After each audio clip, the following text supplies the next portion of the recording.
What if I told you the US government had its own secret playlist? One full of songs it wished you'd never hear again. Songs that didn't just make people dance, they made them think, questio, and in some cases, revolt. Songs that were investigated, blacklisted, banned, or buried under piles of redacted FBI files. So what was it about these tracks that made the powers that be so nervous? Let's dig into 10 songs the government tried to erase from history. Number 1. Eve of Destruction, Barry McGuire, 1965.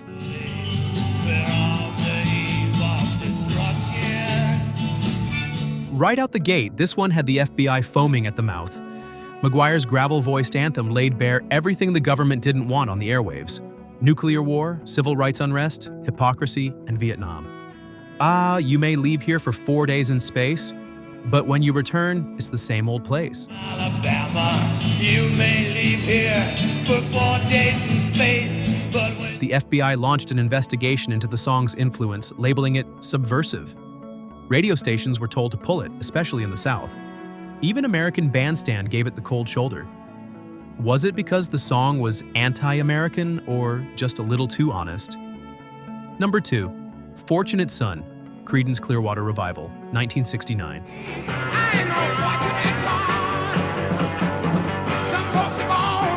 You could practically feel the smoke rising from the Pentagon when this one hit the airwaves. This wasn't just a song, it was a war cry against the draft, privilege, and government hypocrisy. The line,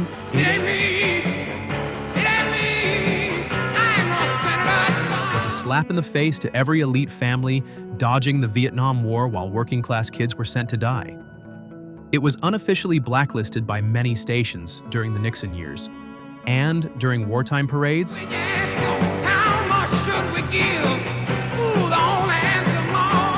better believe it was mysteriously missing from the playlist. Why did this song scare them so much? Maybe because the truth was too relatable. Number 3. Fixin' to Die Rag, Country Joe and the Fish, 1967. Give me an F, give me a U. You know the rest. Give me an F, give me a U, give me a C. This song became the unofficial theme of anti-war protests, and for good reason.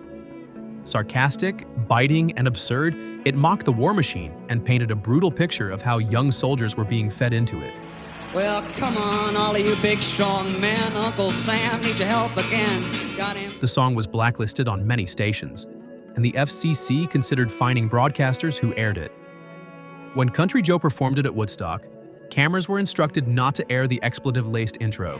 Now come on, generals, let's move fast. Your big chance is here at last. Did mocking war make it dangerous?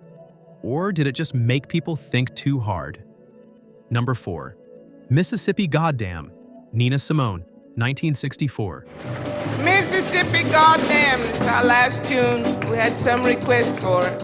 This wasn't just a protest song, it was an eruption. Written in response to the murder of Medgar Evers and the 16th Street Baptist Church bombing, Simone's voice cracked with rage, irony, and truth. The line, "Alabama's got me so upset, Tennessee made me lose my rest," Alabama's got me so upset, Tennessee made me lose my rest, was a musical middle finger to systemic racism. Many Southern radio stations literally broke the records in half and sent them back to her label. The FBI kept tabs on Simone for years, considering her a threat to national stability. How dangerous can a piano and a voice really be? Apparently very.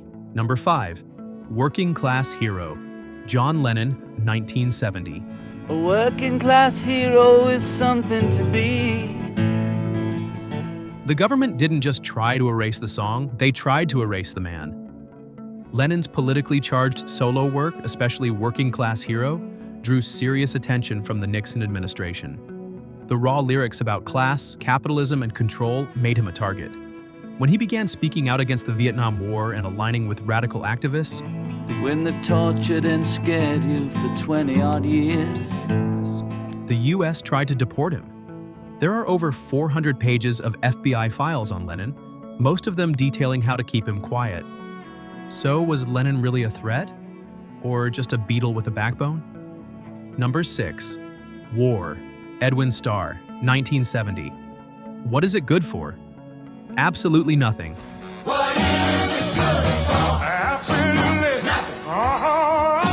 This wasn't just a catchy hook. It was a direct slap in the face to the war establishment. Originally recorded by The Temptations, Motown thought it was too controversial for their image. So they gave it to Edwin Starr, who turned it into a #1 hit.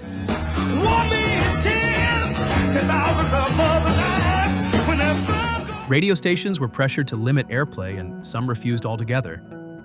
Military leaders condemned the song for demoralizing troops. But if people were already dying in a senseless war, wasn't it already demoralizing enough?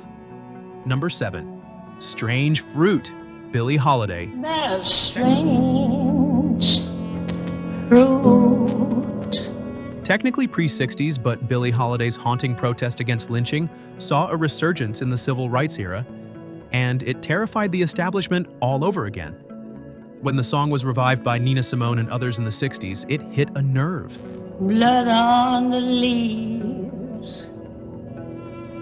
And The FBI, which had already harassed Billie to the grave, monitored performances and considered it an agitator's anthem. Why did a song about dead black bodies in trees disturb them so much? Was it the imagery or the reality behind it? Number 8, Ohio, Crosby, Stills, Nash & Young, 1970. Tin Soldiers and Nixon coming, we're finally on our own. Tin soldiers and Nixon coming, we're finally on our... This song was written and recorded just days after the Kent State Massacre, when National Guardsmen killed 4 students during a protest. It named names. It pointed fingers, and it didn't flinch. Radio stations were warned not to play it.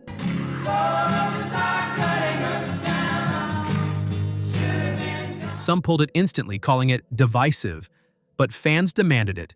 Imagine, 4 kids dead, and the outrage had to be censored. Number 9, The Ballad of the Green Berets, as at Barry Sadler, 1966. The brave men of the Green Beret.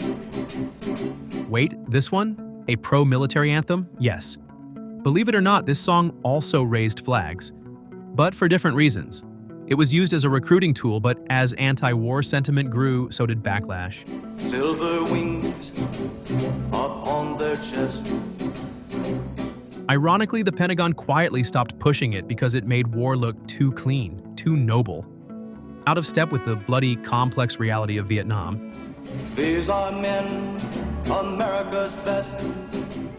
100. It wasn't erased outright, but it quietly disappeared.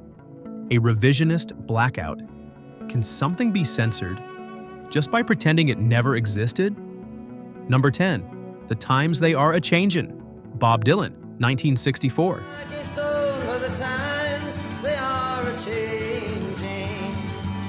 Don't let the acoustic guitar fool you, this was dynamite. Dylan's anthem was embraced by civil rights leaders, anti-war protesters, and counterculture icons.